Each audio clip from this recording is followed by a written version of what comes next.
are 20 bucks.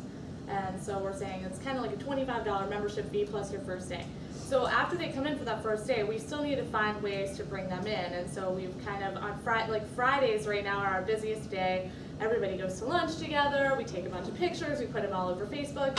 We have our member socials on Fridays, we have Coworking and coffee on Fridays. And so we're trying to figure out like different days of the week, like how do we get the right number of people into the building. So right now, a pretty comfortable number of people for the building for one day, just based on the furniture that we have and the phone booths and everything else, is probably about 10 to 15 people. So the most number of people we've had working so far in one day is about 10 people. So we're trying to figure out how can we get in like 10 to 15 people every day, because then we can be generating enough off of their drop-in days too.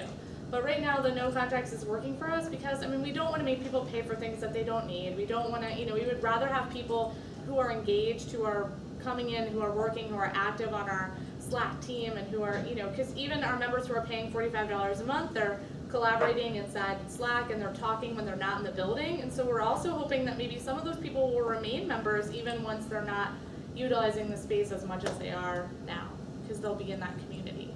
Just dovetailing that, have you thought of variable rate billing, like people that use low peak hours, but you pay a little less than peak hour people? We have, but we've also, I mean, I don't think we have enough history to really know what the low peak hours are yet.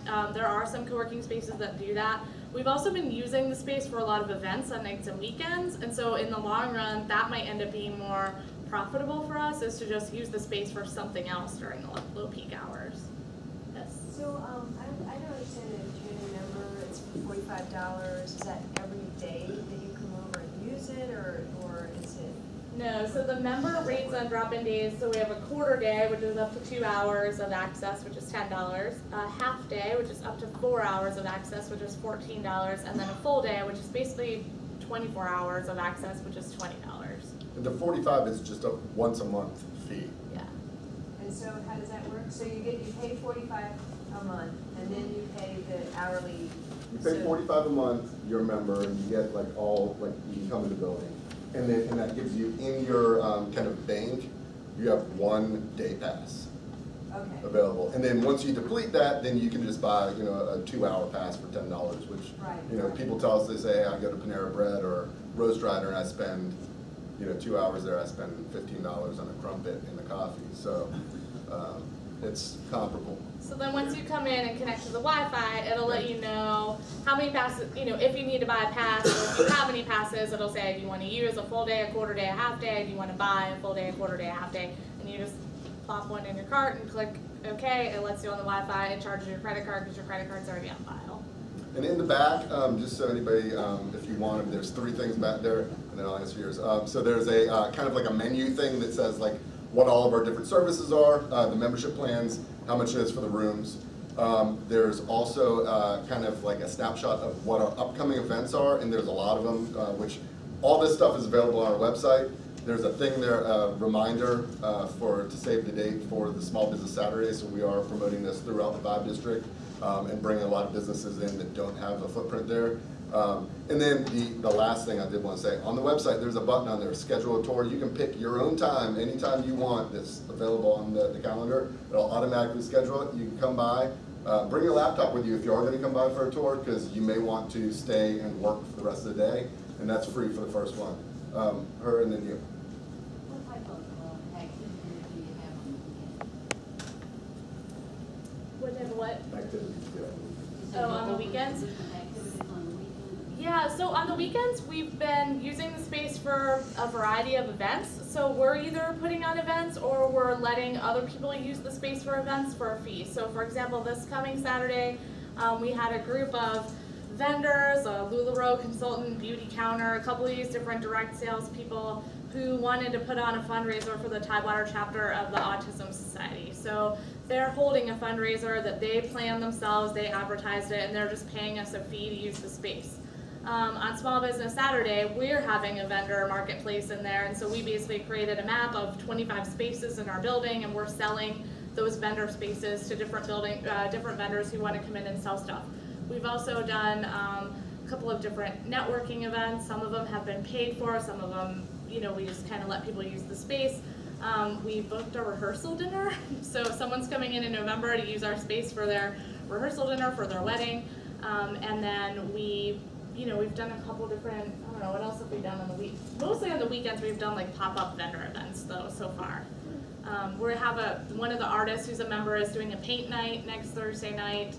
So she's paying us a fee to use the space, and then she's selling tickets to her paint night on her own website. So we've been just trying to work with people and find things that'll work for them and find different ways to generate money off of the space, and we're kind of being flexible about it in the beginning, but every time we do it, we learn something, and so we already kind of have a list of things that we won't do, and things that we will do again, and things that we want to try in the future.